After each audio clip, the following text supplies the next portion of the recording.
Paul Kenneth Bernardo nació el 27 de agosto de 1964 en Scarborough, Ontario. Su madre se llamaba Marilyn, una mujer adoptada por un abogado de la ciudad de Toronto, Gerald Eastman, y por su esposa Elizabeth. Por su parte, el padre de Paul, Kenneth Bernardo, fue el hijo de una mujer inglesa y de un inmigrante italiano. Su vida no fue tan dichosa como la de su mujer, y siempre tuvo problemas de alcoholismo y un carácter irascible.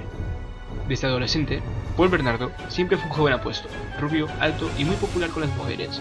Ya para entonces, disfrutaba al practicar sexo duro y sadomasoquismo con sus novias. Fue un buen estudiante y en 1987 se graduó como contador. Cubría las paredes de su habitación con frases extraídas de textos de superación personal. Su ego era enorme. Una de sus fantasías era contar con un séquito de vírgenes a las cuales someter. Carla Lynn Homolka nació el 4 de mayo de 1970 en Port Credit, Ontario, hija del matrimonio formado por Karel y Dorothy Homolka. Fue la mayor de 3 hermanas, Lori, nacida en 1971, y Tammy Lynn, en 1975. Su familia era de ascendencia checa por lado paterno. Tras viajar desde Checoslovaquia, se instalaron en St. Catharines, Ontario. La infancia de Carla fue normal. Era una niña alegre y responsable, que cursó estudios en la escuela secundaria Sir Winston Churchill. Allí, Carla formó parte de una sociedad secreta estudiantil de mujeres llamada el Club del Diamante, que preparaba a las chicas para conseguir maridos ricos. También comenzó a trabajar en una tienda de mascotas, ubicada en un sitio cercano a su domicilio. Le encantaban los animales y siempre quiso tener mascotas. No lo sabía, pero su trabajo en aquel lugar cambiaría su vida. Un día, acudiría a una convención en Toronto, donde conocería al hombre que sellaría su destino, Paul Bernardo. El 4 de mayo de 1987, Bernardo cometió su primera violación en Scarborough. La víctima fue una mujer de 21 años, a la que atacó frente a la casa de sus padres, después de seguirla durante un buen rato. El ataque duró más de media hora. Bernardo la golpeó hasta dejarla inconsciente y después la violó vaginal y analmente. 10 días después, el 14 de mayo, Bernardo cometió su segunda violación. Atacó a una chica de 19 años, en el patio trasero de la casa de los padres de ella. Esta vez, el ataque duró más de una hora. El 27 de julio, Paul Bernardo intentó cometer su tercera violación. A pesar de que golpeó a una mujer, cesó su intención cuando la mujer se defendió y le asestó varios puñetazos en el rostro, y rasguñándolo. El 17 de octubre de 1987, Carla Homolka, quien en ese entonces contaba con 17 años, conoció a Paul Bernardo, de 23, en un restaurante de Scarborough. Se gustaron de inmediato. A la jovencita le impactó la seguridad de aquel seductor. Una hora después, estaban juntos en la cama. Continuaron viéndose durante los siguientes meses, mientras ella seguía en la escuela. Su relación, basada en el sexo y una profunda codependencia, marcaría la historia del crimen. Mientras aparentaba ser el perfecto novio de una chica perfecta, Paul Bernardo era un depredador. Su instinto sexual era desaforado. Necesitaba tener sexo constantemente, casi de manera compulsiva, y requería causar dolor para poder funcionar y excitarse. El sexo con Carla Homolka le parecía desabrido, y no desfogaba con ella sus impulsos crueles por temor a un escándalo. Durante un largo tiempo, Paul Bernardo siguió cometiendo múltiples asaltos sexuales, escalando en violencia, en los alrededores de Scarborough, Ontario. La mayoría de los asaltos fueron perpetrados contra mujeres muy jóvenes, a quienes acechaba después de que descendían de los autobuses de transporte público. El 16 de diciembre, Bernardo consiguió consumar su tercera violación, esta vez en contra de una niña de 15 años. Otra vez, tardó cerca de una hora. Otra vez, nadie se dio cuenta. Al día siguiente, el Servicio de Policía de Toronto emitió una advertencia para las mujeres de Scarborough que viajaban solas durante la noche, especialmente aquellas que tomaban el autobús. Para el 23 de diciembre, Bernardo atacó por quinta vez y violó a una cuarta joven, de 17 años. La amenazó con un cuchillo que siempre utilizaba para amenazar a sus víctimas. Después de esta violación, los medios comenzaron a referirse a él como el violador de Scarborough. También la policía dio a conocer un retrato robot basado en algunas descripciones de testigos. Estuvo unos meses inactivo, hasta que el 18 de abril de 1988, Bernardo atacó a otra joven de 17 años. Esta quinta violación duró 45 minutos. El 25 de mayo, casi fue atrapado por un investigador uniformado de la Metro Toronto, mientras acechaba una parada de autobús.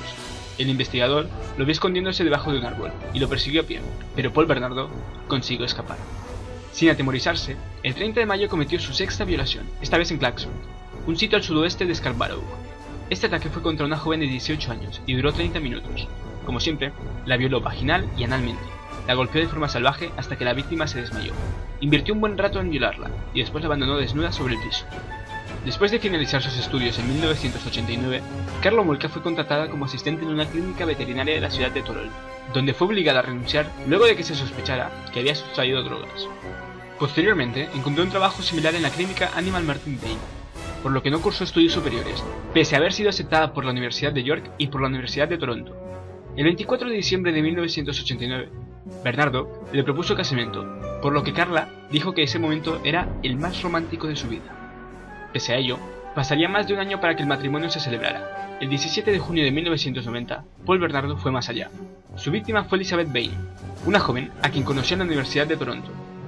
Muchos testigos la vieron con él después de que ella estacionó su automóvil Toyota en el campus.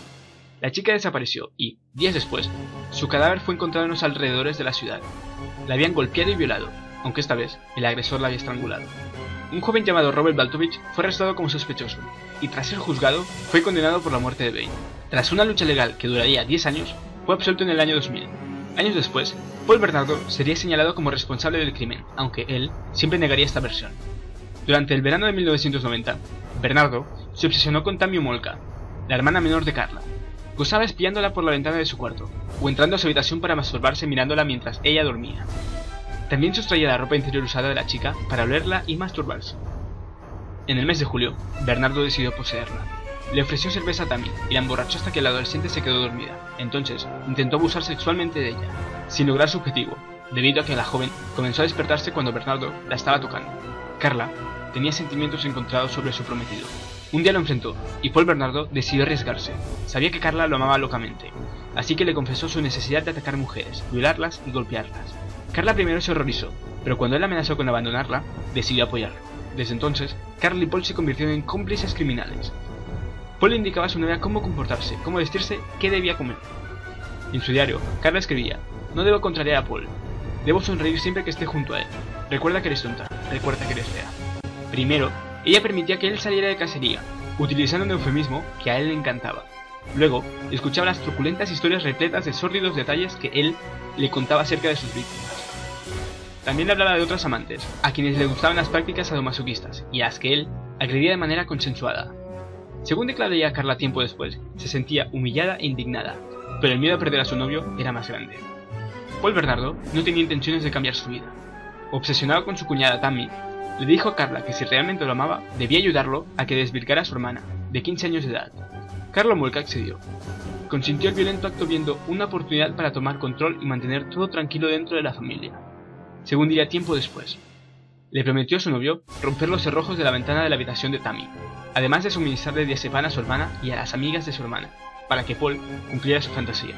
Así fue como, mientras proyectaban su boda, también planeaban la violación de Tammy. 6 meses antes de su casamiento, programado para el año 1991, Carla Homolka probó un anestésico llamado Alotano, de la clínica para mascotas Martindale. El 23 de diciembre de 1990, Carla y Paul le administraron píldoras para dormir a Tammy en una bebida de ron y huevo. Tammy perdió la conciencia, lo que le permitió a Homolka y Bernardo desnudarla.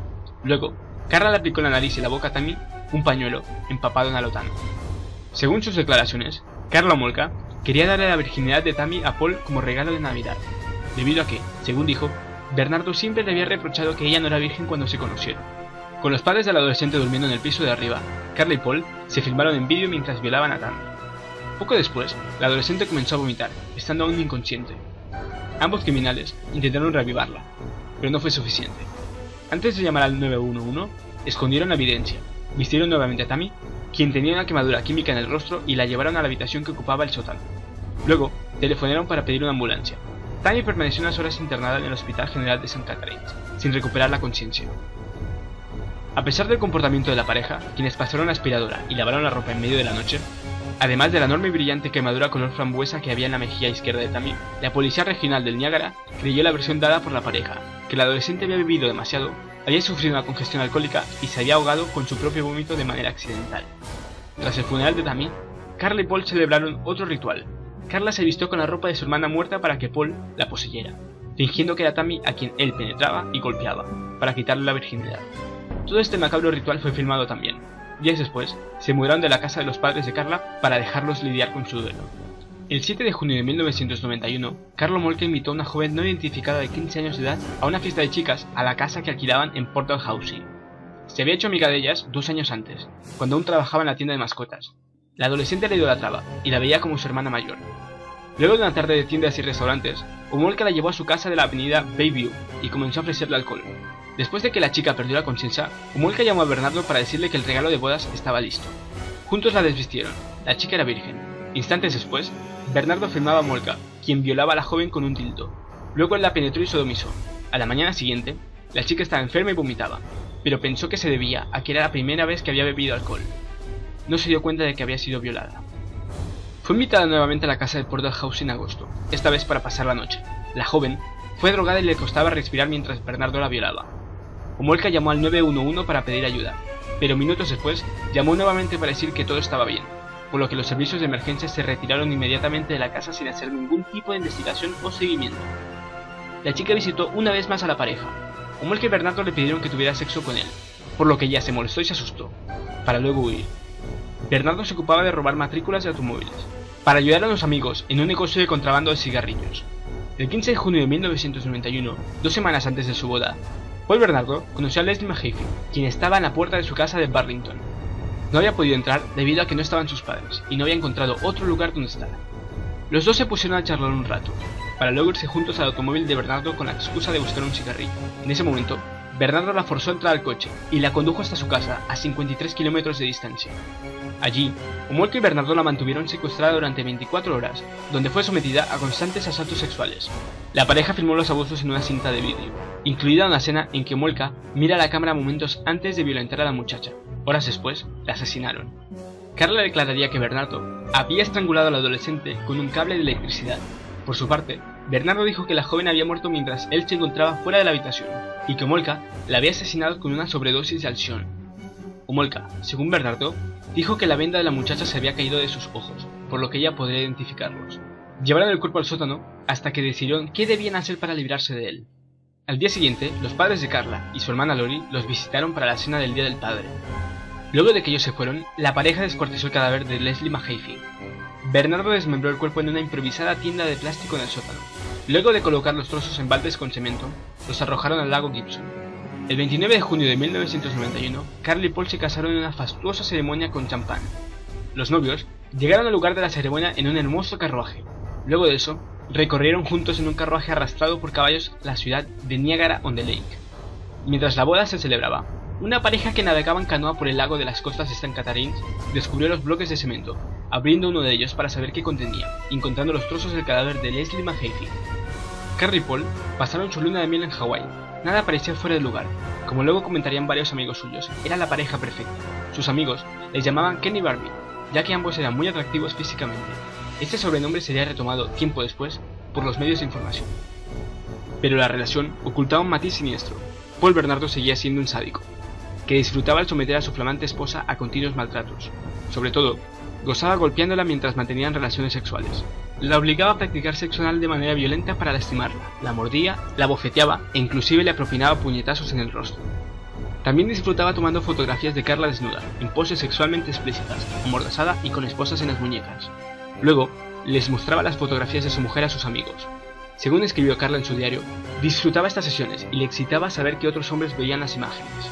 El 16 de abril de 1992, Viernes Santo, Homolka y Bernardo conducían en su coche por las calles de St. Catharines, cuando vieron a Christine French en el estacionamiento de una iglesia. Carla detuvo el coche cerca de donde estaba la joven, y se bajó de él con un mapa aparentando estar perdida y buscando ayuda de French. Cuando la joven se acercó para ayudarla, Bernardo la sorprendió con un cuchillo de cocina, y la obligó a ingresar al automóvil. El lugar estaba lleno de gente que no se dio cuenta de lo que estaba sucediendo. Un pedazo del mapa, un zapato de French y un poco de su cabello fue encontrado luego en la escena del asalto. Homolka y Bernardo llevaron a French a su casa de Portal House, donde por 3 días la asaltaron sexualmente, la abusaron y torturaron. Debido a que ambos debían pasar la cena de Pascua con los padres de Homolka, el asesinato de French se hacía inevitable. Tras su arresto, Homolka diría que Bernardo la estranguló exactamente durante 7 minutos mientras ella observaba. Bernardo dijo que Homolka la había golpeado incansablemente con un mazo mientras la adolescente intentaba huir, y que luego le estranguló con una soga atada a su cuello mientras le oprimía el cuello. Posteriormente, dejó el cuerpo de la joven a un lado para ir a secarse el cabello. El caso es que la joven fue asesinada por la pareja. Después de volver de la cena de Pascua, Bernardo y Homolka cortaron el cabello del cadáver y bañaron el cuerpo antes de arrojarlo a una zanja en Burlington, a menos de 1 kilómetro de donde Leslie Mahaffey estaba enterrada. El cadáver de Christine French fue hallado el 30 de abril de 1992. Desde el principio, la desaparición de Christine French fue tomada como un asunto criminal. A diferencia de Leslie Mahaffey, Ella no tenía problemas en su hogar y tenía un perro con el que caminaba diariamente y al cual debía alimentar. Al darse cuenta que su hija no llegaba a casa, sus padres contactaron a la policía.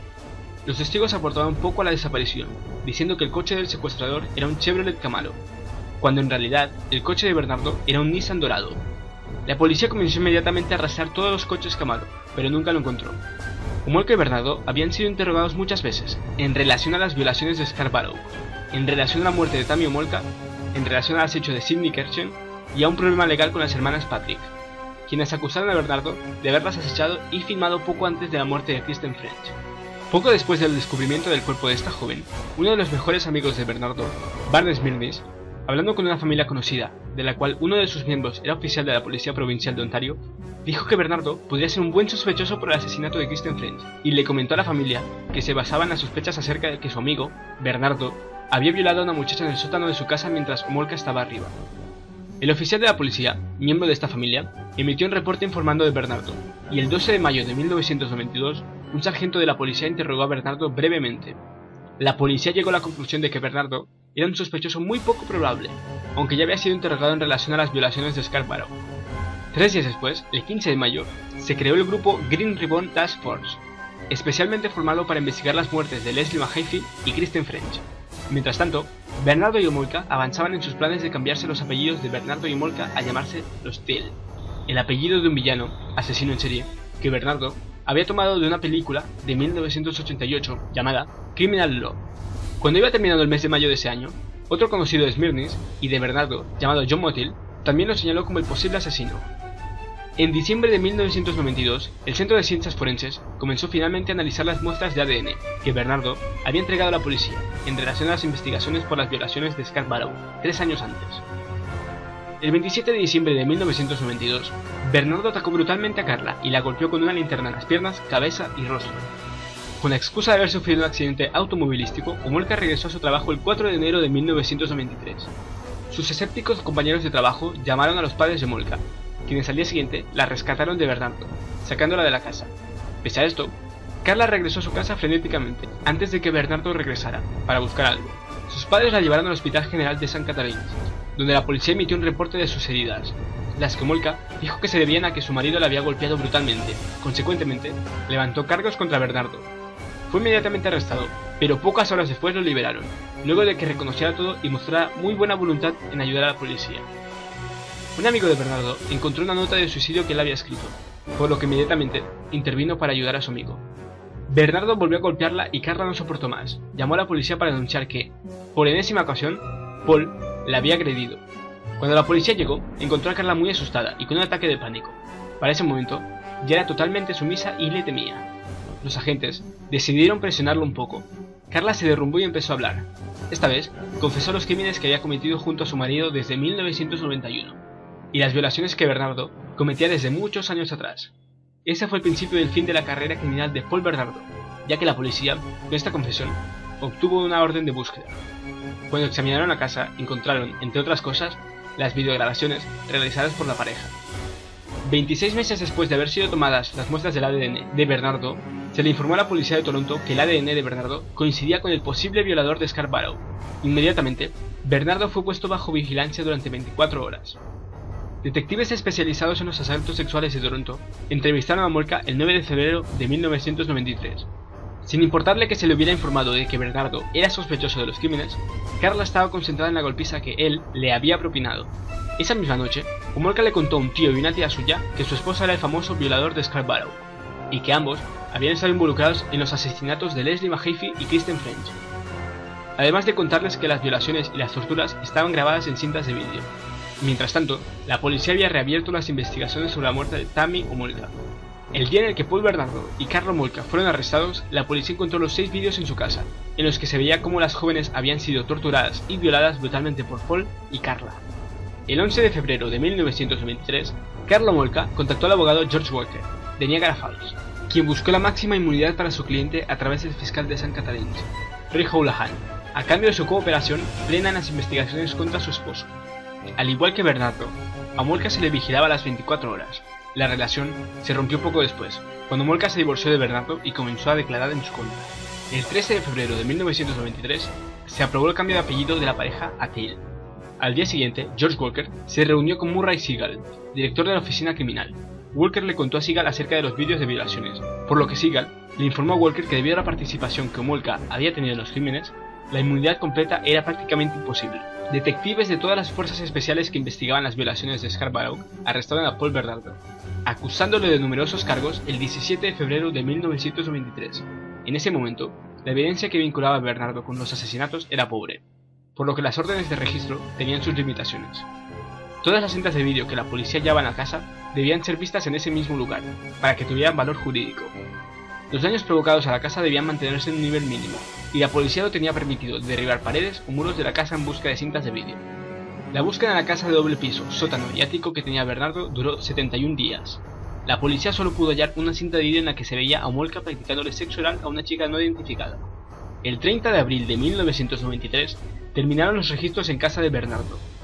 El 6 de mayo de 1993, Bernardo ordenó a sus abogados Ken Murray y Caroline MacDonald, a través de un escrito, que ingresaran a la casa para sacar de ella, sin mirarlas, varias cintas de vídeo escondidas detrás de una maceta colocada en el baño.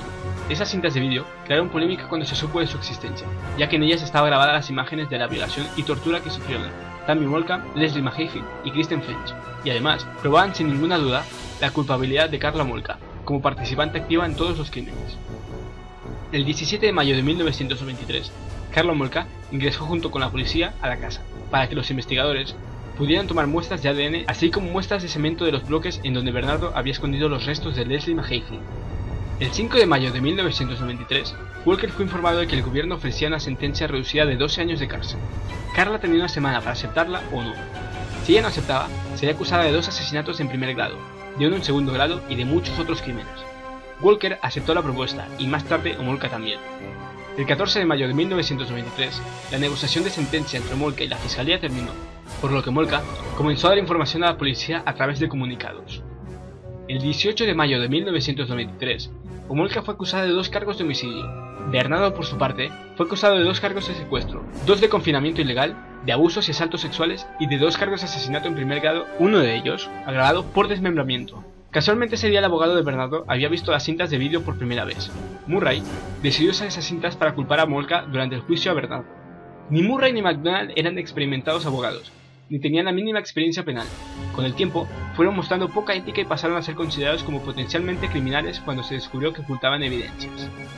La revelación de que una pieza clave en el caso había estado guardada por tanto tiempo por la policía creó descontento en la sociedad, más aún cuando se supo que Homolka había sido una sádica cómplice de Bernardo.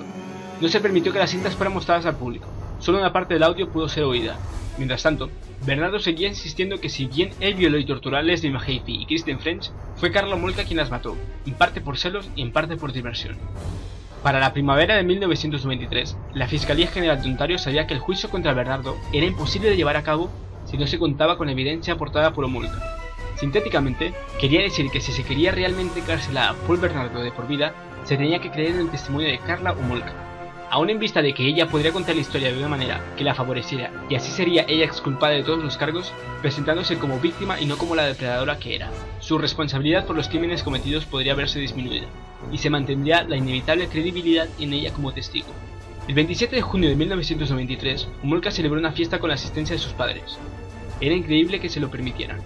Además, alegando la necesidad de dar un juicio justo a Bernardo, se le prohibió a la prensa informar acerca de las investigaciones preliminares referentes a Homolka. La corte solo permitía informar acerca de una sentencia condenatoria, pero no permitía informar los motivos de la sentencia. La censura siempre fue conectada al derecho de Paul Bernardo a tener un juicio justo. Una nota del Ministerio de Abogados de Ontario afirmaba que la censura fue impuesta realmente para proteger a las familias. La corte impuso la censura el 5 de julio de 1993 y fue decretada por Justice Francis Kovacs, de la Corte de Ontario. A través de sus abogados, Karla Homolka apoyaba la censura, mientras que los abogados de Bernardo lo veían como algo perjudicial para su cliente, dado que Karla había sido presentada a la gente como una víctima, que padecía del síndrome de la mujer maltratada, sin tomar en cuenta la clase de crímenes que Karla había cometido, encubierto o ayudado a perpetrar. 4 medios de comunicación, y también un escritor, se opusieron a la censura. Algunos abogados dijeron que los rumores perjudicarían mucho más al proceso del juicio, que si se mostrara la verdadera evidencia que se estaba presentando. Sin embargo, Internet evadió la censura. Periodistas estadounidenses se basaron en la primera enmienda y publicaron detalles de las declaraciones de Homolka, los cuales fueron ampliamente distribuidos luego por los quebrantadores de la censura, principalmente grupos de noticias. información y rumores acerca del caso se propagaban. Estaban al alcance de cualquiera que tuviera un ordenador e internet. Además, muchos de los detalles que circularon por internet iban mucho más allá de los detalles conocidos del caso. La edición de Newsweek del 6 de diciembre de 1993 informó sin permiso que, según sus corresponsales, los secuestradores cortaban con elementos quirúrgicos los tendones de las piernas de sus víctimas para que no pudieran escapar. Otros rumores fueron detalles de más asesinatos atribuidos a Paul Bernardo y Karla Molka. Periódicos de Buffalo, Detroit, Washington, Nueva York y Gran Bretaña informaron de detalles recogidos por gente presente en el juicio de Molka. La cadena televisiva Fox emitió 2 programas acerca de los crímenes. Muchos canadienses piratearon a través de la frontera copias del The Buffalo Evening News, sin obedecer órdenes de la policía que había amenazado con arrestar a todo aquel que tuviera más de una copia en la frontera. Copias encontradas fueron confiscadas por la policía canadiense. Copias de periódicos como The New York Times eran devueltas a la frontera o no eran aceptadas por los distribuidores de Ontario. Gordon Dunn, un oficial de policía retirado que desafió la prohibición que pesaba sobre la publicación de detalles a medios de información extranjeros, fue acusado y sentenciado por no obedecer las órdenes. Pronto, las autoridades concluyeron que no tenían pruebas suficientes como para acusar a la pareja, por lo que siguieron llevando a cabo conversaciones con el abogado de Molka, George Walker, quien dijo que su clienta podría proporcionar la información que se necesitaba, pero por supuesto tenía un precio. Además, Walker presionaba para que se tomara a Molka como una víctima de los constantes abusos de Paul Bernardo, mientras que la fiscalía afirmaba que ningún tipo de abuso que ella hubiera podido sufrir justificaba su participación en cada asesinato. La provincia estaba siendo gobernada por el nuevo Partido Democrático, que también tomó cartas en el asunto. Antes de que finalizara la negociación, Walker tenía a su cliente siendo evaluada por 2 psiquiatras y un psicólogo clínico, quienes aseguraron, absurdamente, que el estado mental de Karla era comparable al de un sobreviviente en un campo de concentración nazi. Esto le hizo creer a la fiscalía que Molka era una víctima obediente, una justificación de origen antiguo que fue tratada en el documento del FBI titulado Víctimas obedientes de un sádico sexual, escrito por el estudioso de perfiles criminales Roy Hazelwood. En octubre de 1993, Bernardo y sus abogados habían examinado más de 4.000 documentos procedentes de la fiscalía. Murray había dicho que ellos estaban dispuestos a entregar las cintas de vídeo a la fiscalía, si se le permitía interrogar a Molka antes de que ella llegara a la audiencia preliminar. La audiencia nunca se llevó a cabo. Murray dijo que las cintas mostraban a Molka asaltando sexualmente a 4 jóvenes mujeres, teniendo sexo con una prostituta en Atlantic City, y en otro momento, drogando a una joven que estaba inconsciente. Al final, el juicio contra Karla Molka duró unos pocos minutos. Un profesor de leyes llamado Jamie Cameron declaró que, al momento del juicio de Molka, 3 iconos del caso consternaban y preocupaban al público. Primero, poco se sabía acerca de las ofensas y asaltos sexuales que las víctimas habían tenido que sufrir durante su cautiverio antes de ser asesinadas, aunque un rumor decía que el tratamiento era sádico, horrendo e inimaginable. Además, poco se sabía acerca de qué rol había jugado cada uno en los asaltos sexuales y posteriores asesinatos de las víctimas. Paul Bernardo fue juzgado por las muertes de Mahaffey y French en el año 1995, y el juicio incluyó declaraciones de la propia Karla en su contra, y muestra de los vídeos en los que Paul violaba a las víctimas. El juicio fue totalmente privado, debido al miedo de la publicación de los vídeos por parte de la prensa, y se trasladó desde Toronto hacia St. Catharines, donde ocurrieron los crímenes. Las declaraciones de Bernardo fueron distintas en todo momento. Dijo desde que las muertes habían sido accidentales hasta que Karla era la propia asesina. El 1 de septiembre de 1995, Canadá cerró esa oscura página de su historia, condenando a Paul Bernardo a cadena perpetua. Luego, Bernardo sería declarado peligroso y violador, algo que en la ley canadiense equivalía a que el condenado nunca sería liberado bajo palabra. Desde su condena, Paul Bernardo permaneció tras las rejas de la penitenciaría de Kingston, bajo confinamiento solitario, para protegerlo de los demás convictos, ya que según los códigos carcelarios, un criminal como Bernardo nunca sería bien recibido en las celdas comunitarias. Karla Molka recibió una sentencia reducida a cambio de su declaración completa contra su exmarido. Fue condenada a 12 años de prisión, una medida que fue muy criticada por los canadienses. Tras permanecer varios años en prisión, el 4 de julio de 2005, Karla Molka salió de la cárcel. Apenas salió, dio entrevistas a la televisión, para insistir en su inocencia, y en la supuesta manipulación que su ex esposo había ejercido sobre ella. Los medios internacionales, que habían publicado interminables notas sobre los asesinatos de Ken y Barbie, dieron espacio a las declaraciones del asesino. Varios días antes de su liberación, Paul Bernardo fue entrevistado por la policía y por su abogado, Tony Bryant. Acordando con Bryant, Bernardo declaró que él siempre había estado dispuesto a liberar a las víctimas, y que Karla se había negado. Sin embargo, Mahaffey fue asesinada al ver el rostro de Bernardo, después de que se le desprendiera el vendaje que cubría sus ojos. Karla aseguró que Paul la mató, ya que Mahaffey, al reconocer a Paul, los delataría ante la policía. Bernardo también declaró que Karla asesinó a Mahaffey, inyectándole una burbuja de aire con una jeringa en el torrente sanguíneo, provocándole una embolia.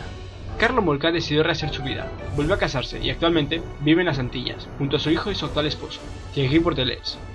Muchos libros fueron escritos basándose en los crímenes de los asesinos Ken y Barbie, y en octubre de 2005, una película referente a ese caso se estrenó.